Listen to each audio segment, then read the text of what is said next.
আজ আমি আবারও চলে গেলাম কাঞ্চন আলী পরিত্যক্ত ছাত্রনিবাসে। লোকমুখে শোনা যায় এই জায়গাটায় নাকি ভূতের বসবাস। তাই আমি বেরিয়ে পড়লাম ভূত খোঁজার উদ্দেশ্যে। আমি যে রাস্তা দিয়ে হাঁটতেছিলাম সেই রাস্তাটা ছিল একদম নিস্তব্ধ, কোনো প্রকার সাউন্ড ছিল না।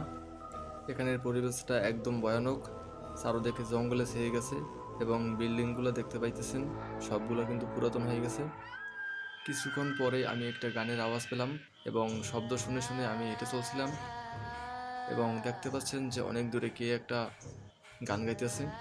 আমি ওকে ধরার জন্য সামনের দিকে এগিয়ে যাচ্ছিলাম আর ও গান গেয়ে যাচ্ছিল। একটা আজব ব্যাপার, ওকে আমি টাচ করার সাথে সাথেই ও কোথায় যেন বেনিশ হয়ে গেছে। তো আমি পরবর্তীতে ওকে আবার দেখতে পেলাম। আমি যখন আবার ওকে টাচ করলাম ও আবারও বেনিশ হয়ে গেছিলো। ব্যাপারটা আমার কাছে অনেক আজব লেগেছে। পরবর্তীতে আমি ওকে খুঁজতেছিলাম আর এখানে দেখতে পাচ্ছেন যে একদম নিস্তব্ধ।